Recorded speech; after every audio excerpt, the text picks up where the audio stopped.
A couple days ago, I was talking to a scientist at the Institute of Nordic Sciences. They study human consciousness and its expansion.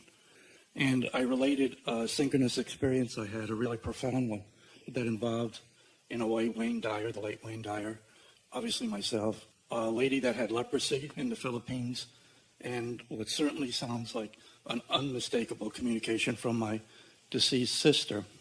Just to quickly say it, I had lent out 6 cassettes from Wayne Dyer called Real Magic. When they were returned to me, all were rewound except for 1 cassette. And at first I thought, oh man, you think they could at least rewind this, you know?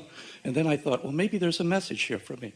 So I walked over to my fancy cassette player connected to my sophisticated music system, dropped it in, and I said, oh, this is the sign. Dropped it in and hit the play button. And what I heard was Wayne Dyer saying, suppose you haven't heard from your sister in 3 years, and you're thinking how nice it would be to talk to her, and the telephone rings.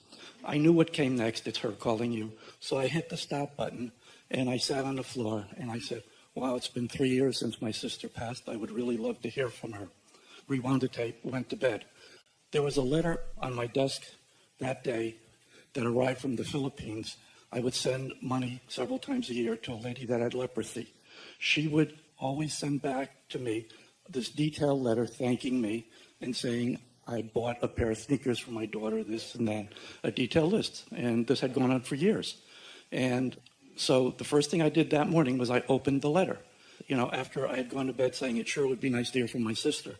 The letter began in a voice that was uncharacteristic of hers, all capital letters, and then it went back to its normal mode, and it said, this is the voice of your everlasting sister. And I fell off the chair, and I couldn't stop sobbing. It was that profound to me, because what happened the night before. And I immediately shot an express airmail to her, why did you say that? And the next day there was a volcano that erupted in the Philippines. There was, I think, 3 casualties, and Anacleto was one of them. So I never got the answer to that, but it's haunted me. And I talked to this scientist and explained it. He said it's one of the most dramatic stories of coincidence and, you know, synchronicity he's heard of, because it involved time for that letter to come from the Philippines. So it was there the next morning, the return of the cassettes. And he said... Child's play. Yeah. He said in quantum physics, the only explanation we have that even hints at that is called entanglement. We talked about entanglement and that maybe everything's entangled since the Big Bang. I'm wondering what your thoughts are on that. Well, we've been talking about it already, about the content of the vortex and about the knowledge of your inner being / source energy, which are all one and the same, who always know where you are in any moment in time in relationship to everything you want. And so that timing that we're talking about is always about your readiness. So often, unconsciously, you're getting ready to be ready to be ready to be ready, and then these things feel like astonishing synchronicity, when what happened is you were ready to be ready to be ready to be ready to be ready to be ready. It's the reason that we want you just for a little while to consider that you're not thinking thoughts, you're receiving thoughts. And that there are those who are in vibrational alignment with you who know what you're asking for and who know right where you are. There is nothing unusual about any of this. This is the way it is all supposed to be. Your inner being knows what your requests are. That's what Esther meant when she said to you, formulate what you want to talk about, or just come in your knowingness of what it is, and it will be part of the conversation here today. She hears it in seminar after seminar after seminar after seminar, because your inner being knows who you are and what you want and where you are in readiness for it. And really the most significant part of your question and our answer lies in your readiness to receive, because the timing of that could have been in an entirely different time, but it all had to do with your readiness for it. You see what we're getting at? Imagine that your inner being is all knowing, as your inner being is, about you and what's in your heart and what you've lived and even the contrast you've lived and what you've evolved to as a result of it. What if your inner being knows all that you've become? What if all of that had already happened? What if what you're calling now as you think about the past, and then the present? What if it's all old news? And what if this vortex, which is present tense by our standard, what if everything that you've been asking for is present tense? What if it's all present? What if your friend's desire to communicate with you was present tense always? And what if your desire to communicate was present tense? What if you were so connected to your vortex that it was all present tense, and then you get into the receiving mode where what is present tense can come into your world that you think is present? Getting a little whiff of that? What is a manifestation anyway? It's an awareness. It's a perception. What is time anyway? It's awareness or a perception. And so it's a beautiful thing when a group of people can come together like you all have, and here we are in this room, and you think you're experiencing, and you are, this physical environment, but there is another environment that you are tapped into at the same time, which holds everything that you are about, everything that you want to understand, and everything that you want to know. And as we visit with you about things that at many levels of your being you already know, and as we sort of cajole you and kid you and play with you and reach you through the things that Esther finds words to say that we mean, as you little by little, even in the framework of a morning like this, find vibrational alignment with who you really are, now you're ready for more of that, what you want to call divine timing, where you're just in the receptive mode. Everything in your vortex is ready to be received by you now. There's not this holding pattern ready to be revealed. The reveal button is on. We're all up here. Reveal it all. Give it all to him. Give him all that he can receive. All that he can receive. All that he's vibrationally ready for. So sometimes it's helpful for you to have a little timing which causes you to receive back some recordings, and have a little insight that, oh look, some of them are rewound and some of them aren't. And then something that occurs to you, maybe there's something here for me, and then a willingness to follow that because it's strong enough to put it in, and led through the path of least resistance to the things that you want most, to a manifestation that you were yearning for and asking for. But when yearning is stronger than believing, you don't have the experience. And the universe has the ability to deliver to you perfect timing on all things. So we're not asking you to get into the revelation mode. We're asking you to get into the receiving mode. And we're not telling you, you've got to find perfect timing for the revelation, because the revelation is always coming. It's always a good time by our standards. It's always a good time for you to receive what you want to call the miracle, which we call the child's play, easiest thing in the whole world to give you anything and everything that you've been asking for. You just got to be ready for it. And if you're not ready for it, you're not ready for it. And we don't mean that you should be ready for it. We don't mean that at all. We don't mean you need to get ready. We just mean you don't want to receive things that you're not ready for. You know what happens when you receive something you're not ready for? You freak out or you miss it altogether. So this is a conversation about your readiness. Thank you. And I've got to say this. 5 weeks ago, I walked into my ophthalmologist for a routine checkup. And how are your breasts? And I think they're okay. But I think this is really relevant. He said that I have an eye disease in both eyes, and I can spontaneously go blind today or any day, or more slowly go blind. And I've been filled with terror ever since then. And I had no known thoughts that would have brought about that manifestation ahead of time. I thought everything was fine. Why were you there? Well, they're routine checkups, just, a history of glaucoma in the family, but it wasn't that at all.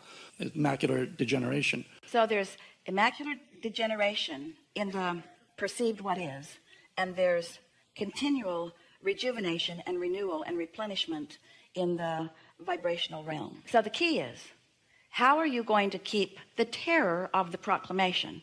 How are you going to keep that inactive enough that you can find vibrational alignment with replenishment?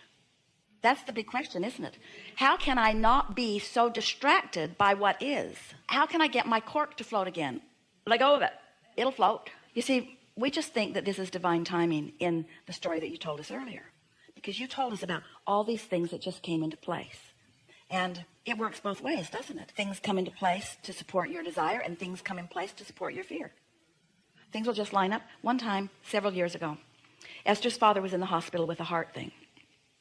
And the doctor had not just asked, he had somewhat demanded that everyone in the family be there for his conversation. And Esther and Jerry were in their bus driving across New York State, and they were not going to be able to be there. And Esther said, what about a conference call? And so they beamed her in. Esther remembers sitting on a picnic bench with a satellite phone because there was no cellular reception where they were, having this conversation and hearing. And the doctor admonished his daughters to come to see him immediately, because what their father had, they most likely had too, and they should get there right away. And Esther said, "You're cutting out."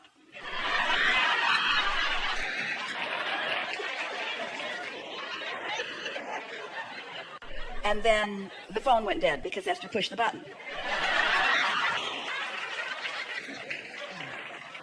But he planted a seed of concern. So then Jerry and Esther went about what they were doing, and eventually, because they were driving that big bus around the country, and eventually made their way back to Texas, and they were building a new house. And in the new house, Jerry always wanted a root cellar. He always wanted a place where he could have some roots. And Esther thought that was fine as long as he never asked her to go into the root cellar. So they had a big tank. It was actually a water storage tank placed in the floor of their large garage. And there was a ladder down into it, and Jerry just thought that this would be a fine place for roots, a nice dark place for the garden that he was going to have. But since it was in the garage, you had to be able to drive over it. So the root cellar had a really heavy steel lid. And so he put a 2x4 through it, and he said to Esther, "You get that end and I'll get this end, and we'll just take the lid off of this thing." So they did. Esther lifted the lid. They lifted the lid off. And then in a couple of days, Esther had sharp pains under her left rib. Oh my God, it's the heart.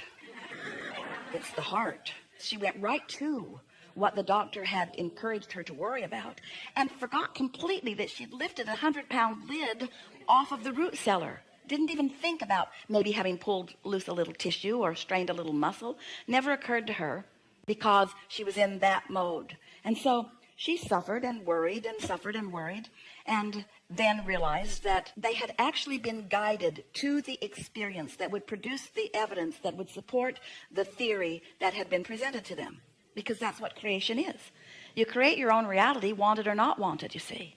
So we would never get in a place of quibbling with the medical community, or of disagreeing with what they are concluding as they are looking into the now. And we would never discourage anyone from following the advice of their physicians as they are living in the now. But at the same time that you are doing whatever you are doing at dealing with whatever they're helping you to emphasize that is, we for sure, if we were standing in your physical shoes, would be finding the reset button on who we really are.